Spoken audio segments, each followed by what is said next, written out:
Sin lugar a dudas, este ha sido el tema en materia de seguridad en los últimos años, a tal punto que en los próximos días, específicamente el próximo 5 de julio, se cumplen 3 años del secuestro de Edelio Morínigo, una gran piedra en el zapato de la administración del presidente Horacio Cartes en materia de seguridad. La madre ahora conversó nuevamente con el ministro del Interior e incluso plantea diferentes escenarios para que se pueda dar la liberación de su hijo. Sí, ya anunciaba ella hace un par de semanas, precisamente cuando el ministro estaba por allá, que al visitarlo aquí en Asunción, al llegar aquí hasta la capital, con lo que iba a insistir en todo caso es que la policía le dé información, por lo menos le dé información, ¿verdad? Y de última, que hasta se pueda proceder a ese intercambio solicitado por el EPP. Claro, que fue el requisito establecido por el grupo criminal. Iván Páez conversó con la señora Obdulia y tiene más detalles de este tema. ¿Qué tal, Iván? ¿Cómo estás? Muy bien, buenas tardes. Sí, conversamos con la señora Obdulia, que estuvo ayer por Asunción en un encuentro que mantuvo con el ministro del Interior, Lorenzo Lescano, y lo que ella nos comentaba, lo que pedí fue información porque en estos 3 años no he sabido más nada de mi hijo. El ministro me dice que ellos tienen la certeza de que Edelio se mantiene con vida. Sin embargo, yo nunca pude ver ninguna grabación de video, no pude escuchar ningún audio, ni siquiera una fotografía. Entonces, eso es lo que ella pide, información, y también ya habla de que tiene muchas necesidades como familia. Uno de sus hijos, el hermano de Edelio, está pasando por un periodo de salud difícil, entró en un cuadro de depresión, incluso corre el riesgo de ser internado en un centro de neuropsiquiatría, y no tiene los medios necesarios para seguir sosteniendo, porque Edelio era una pieza clave en su familia a la hora de llevar un poco de dinero a la casa. Están pasando realmente mal esta familia y la señora Obdulia pide esa información y esa asistencia por parte del Estado. En parte esto es lo que nos decía esta tarde en comunicación telefónica la señora Obdulia Florenciano.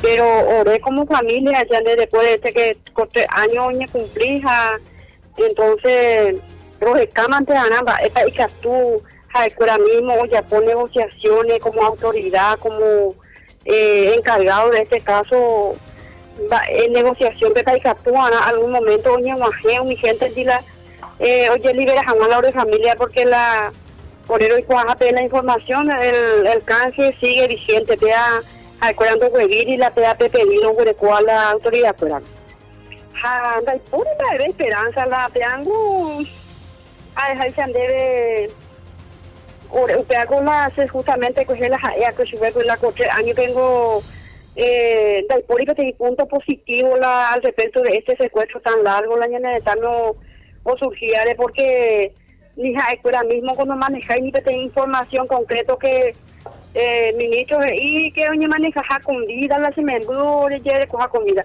pero esta ore con certeza la oye de cuál se comida oye presenta ore algún video oye oye pensar ore no realmente orero que esa que es una comida cosa que no ocurriría una mundial. Y como si fuera poco todo el calvario que viene atravesando doña Obdulia y toda su familia, la misma también denuncia ser víctima de todo tipo de acusaciones. Hablan de que ella realmente maneja información, de que sabe algo de su hijo, de que puede comunicarse con el grupo delictivo que tiene en cautiverio ya hace casi 3 años a Edelio Morínigo. Y lo que dice ella: yo no sé nada y si supiera algo lo diría con mucho gusto y con mucha alegría a la ciudadanía, y realmente le pone muy triste y le resta energías el hecho de que se esté comentando también esto, de que su hijo ya haya pasado a formar parte de las filas del EPP, porque según ella sigue siendo un prisionero de guerra. El problema no es con mi familia, decía ella, sino el problema es con el Estado paraguayo. Es por eso que yo exijo al Estado que me dé alguna solución, que me dé alguna información. Anuncia también una gran marcha que se va a realizar en Arroyito, en el lugar en donde fue secuestrado hace 3 años Edelio Morínigo, en el año 2014 específicamente, y hace esta invitación a todos los medios de prensa y a la ciudadanía también, porque allí van a estar realizando un manifiesto importante a toda la ciudadanía. Esto es lo que decía.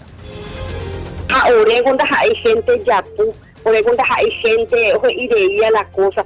Según la semendui, hay cuáramos las cosas, la añeno, la semendui, comunicando, se envió, o sea, o podido dar un mensaje, se amunde usa la ciudadanía, que se añeja, la semendui, ya contento, va, él pues, la semendui.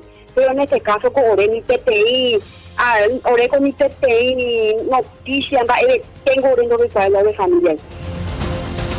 El 5 de julio, entonces, en Arroyito se va a estar realizando esta vigilia al tiempo de cumplirse 3 años del cautiverio, del secuestro más largo en la historia de nuestro país. Y los dos pedidos de doña Odila son claros: información y una asistencia para toda su familia, asistencia económica por parte del Estado, compañeros. Perfecto, Iván, muchas gracias. Completo reporte. Y ese material que veíamos, que en realidad se trataba de la prueba de vida del joven Arlan Fick, fue el último material donde se supo algo, al menos, de Delio Morínigo. A partir de allí en adelante, la historia quedó muda.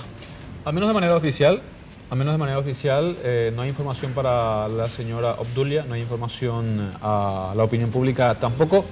Y a pesar de esto, bueno, ya la propia policía habla de mantener o tener informaciones que justamente hablan de eso que ella mencionaba, ¿verdad? Que supuestamente sigue con vida. Claro, todos le dicen eso, pero más allá o algún elemento que pueda confirmar esta versión oficial, ella dice no le han presentado hasta el momento. Es la situación del próximo 5 de julio, se cumplen 3 años del secuestro de este suboficial de policía. Santiago.